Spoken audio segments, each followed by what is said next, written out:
Virtual workshops, what are they and how do we deliver them?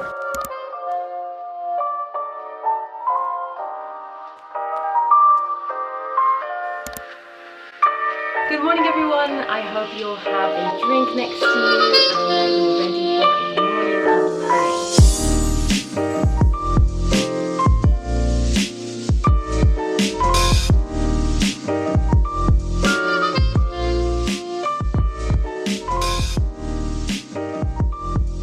Zoom, Skype, Google Hangout, Microsoft Teams. So many options, too many options. When it comes to delivering training online, there's a plethora of tools that you could be using. I prefer Zoom. I've been delivering workshops now for over a year and I really enjoy this type of work. I enjoy engaging with people, meeting new people, and that face-to-face interaction, which I think is pretty hard to beat. But extraordinary times require extraordinary adaptations, and I find myself in the lucky situation that I can deliver a virtual workshop from the comfort of my attic. If you were to tell me a year ago that I'd be delivering a virtual workshop in my house while my baby's taking a nap, while my husband is taking care of her, and that this whole situation is going to work and balancing motherhood and running a business is going to find a way, I wouldn't have believed you. I certainly didn't think we would be able to do it all ourselves. But here I am, and tomorrow, 14th of May 2020, I will be delivering my first virtual workshop. What tools am I going to use? How am I going to prepare? What are my slides going to look like? These are all questions that I know the answer to, but I didn't know the answer to up until a few weeks ago. I'm going to share my journey with you. I'm going to tell you the types of tools that I use,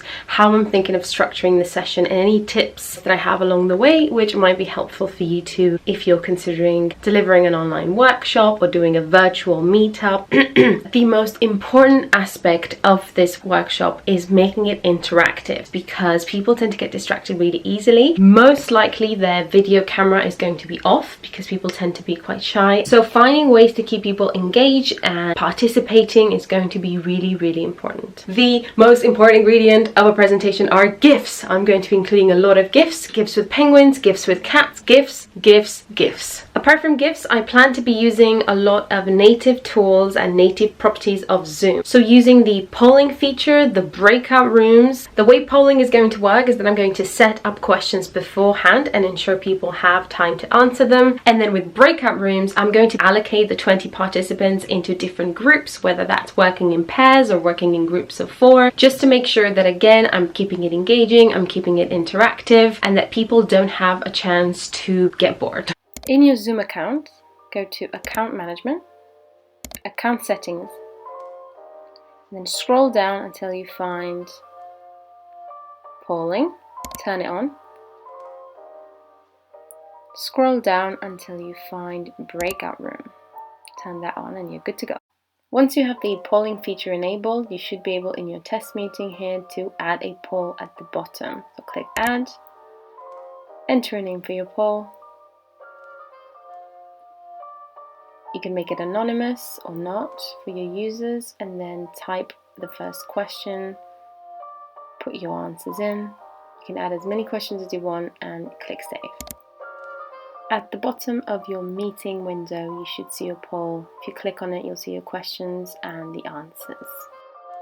Should have also probably mentioned that the topic of my virtual workshop is going to be communicating research beyond academia. The people that are attending these workshops tend to be PhD candidates or even professors and readers at the university. The researchers come from a variety of backgrounds and research areas. So while I have a general structure, I'm also going to make sure that I respond to specific questions that they might have. How to do that, you might ask? Zoom has a very cool feature called registration. So you can ask your participants to register for your workshop beforehand, and you can set up required questions that you want them to answer. In my case, I asked them, what's the problem your research is addressing? How are you going about answering this problem? What is one stakeholder you would like to engage with? And finally, what is one question you would like answered at this workshop?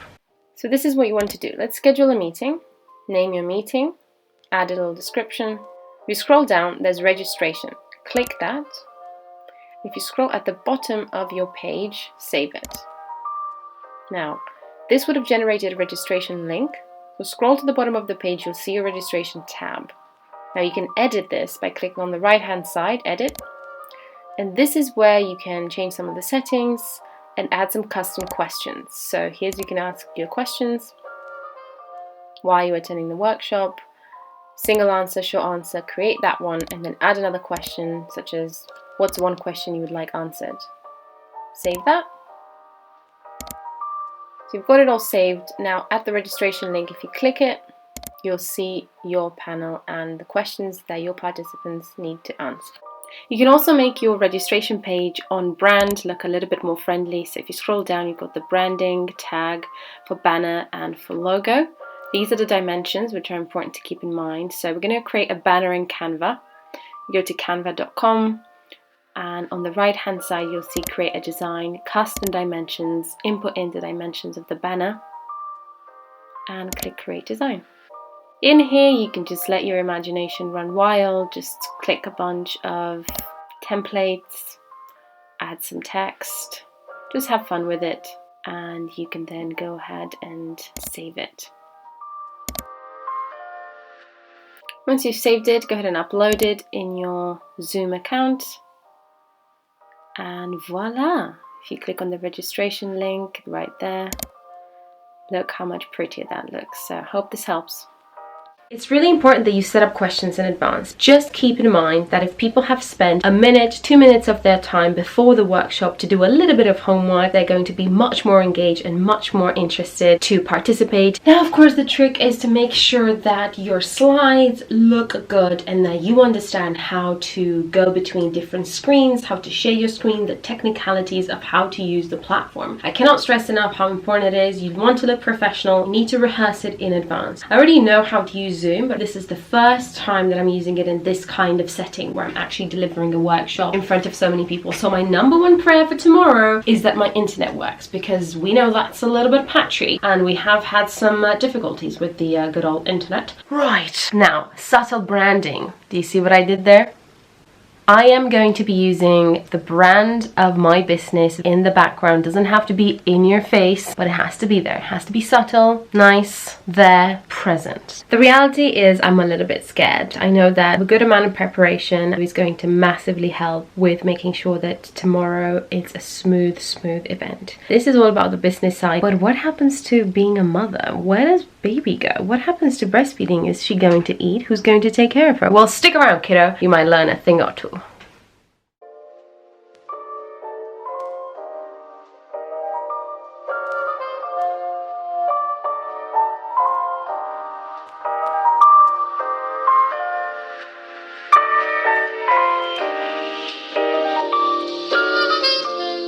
When it comes to motherhood, folks, the process begins a day before, and that involves pumping twice. I have here my breast pump, 2 bottles, and a Haka pump. Tomorrow, during the workshop, my husband is going to take care of baby. He needs food for that because sadly his nipples do not produce milk as much as I would love that to happen. Just giving a shout out to all the mummies out there who pump in the middle of the night or pump because they're going to work. Their husbands need to take care of baby, or parents or family.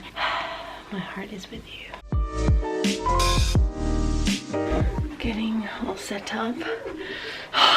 Nervous. This is what my setup looks like. Got my presentation here on Zoom, and then this is where I have my notes, because unfortunately I cannot present on Zoom with speaker notes. Extra kudos points for my husband for lending me his laptop. Thank you. I am feeling nervous and my hands are cold and there's butterflies in my stomach. This is totally normal. You might be looking at someone who's presenting and you think they look very confident. It doesn't mean that they don't have any physical symptoms of feeling nervous. That's part of the process. It's what makes your mind really sharp, and it's going to make you focus. As I'm speaking right now, my hands are very cold and my feet are cold. It's just the way in which my body reacts to stress and to the anticipation of the workshop. If you feel the same way, just take a deep breath.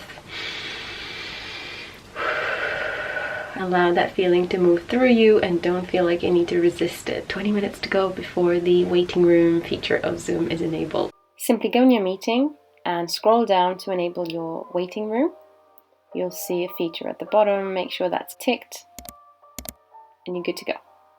One thing I would also like to say is that it was pretty amazing this morning not to have to take the train and a cab to get to the workshop. It was rolling out of bed, getting ready and coming upstairs. It's amazing to see how quickly we've adapted. On the other hand, there's no separation between work and personal space, so that can feel a little bit too much as well. I also wanted to show you this cute little pin. This is my research communicator pin. It's a collaboration with Science on a Postcard. I love this pin. We created it for our 2-year anniversary and it's what I wear every single time I have any speaking engagement.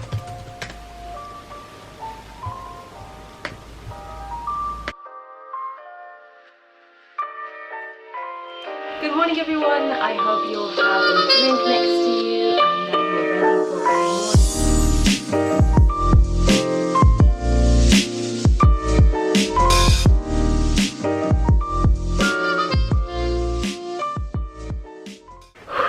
We are having a 10-minute comfort break and it's going really well so far. I'm gonna check on my daughter, give her a little kiss, and then I'll be back.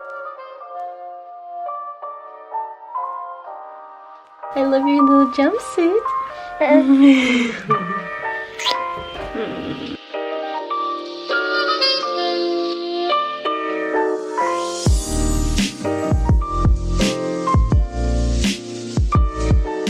So as you saw, we have our second break. We're on time, which is really good because some of my worry sometimes is that some of the conversations can go a little bit over time and it's hard to rein people in, but we're doing really well. People are very engaged, they're sharing their experience and their answers, so doing really well. The most feared thing has happened. My computer just simply stopped working. This is so frustrating. Oh my god. You know, I was thinking to myself, wow, this is just too easy. There has to be some sort of issue, you know? Oh wow. The cool thing about it is the breakout rooms are still in progress, so they don't know that I've just been offline. This is great. I finished my workshop, it went really well, and I'm going to look through the feedback form and see what they said, but overall it was really good. And you know, in these workshops they start off a bit shy and at the end we were making jokes, so that's always a good sign. I did it! I delivered my first virtual workshop with a 4-month baby and the help of my lovely team player. Hi. It is Sunday now. A few days after the workshop, I have had time to reflect the things that went well and things that I would change. So I made a little list to help you with your workshop. First of all, I think things that went well before the workshop. One, I set up a registration form. A key question in that was, what is one question you would like answered during the workshop? So that's great because when you have the Q&A and open discussion, if no one has any immediate question, you can always just rely on that list and get the conversation flowing. The second thing was setting up a waiting room. Finally, I enabled the poll option in Zoom and that was great for interactivity. In terms of what went well during the workshop, there are a few things I want to suggest. First of all, remember that you need 2 computers if you have speaker notes. I use speaker notes in my PowerPoint and I was not able to present my screen and have speaker notes on at the same time. What else? Creepy. What else? I would highly recommend having a good mix of presentation and exercises. I only spoke for about 10 minutes at a time and then broke it up with an exercise, 10 minutes at a time, asked a question. It's good to just kind of keep checking in that they're there, that they're listening, and not just kind of zooming out.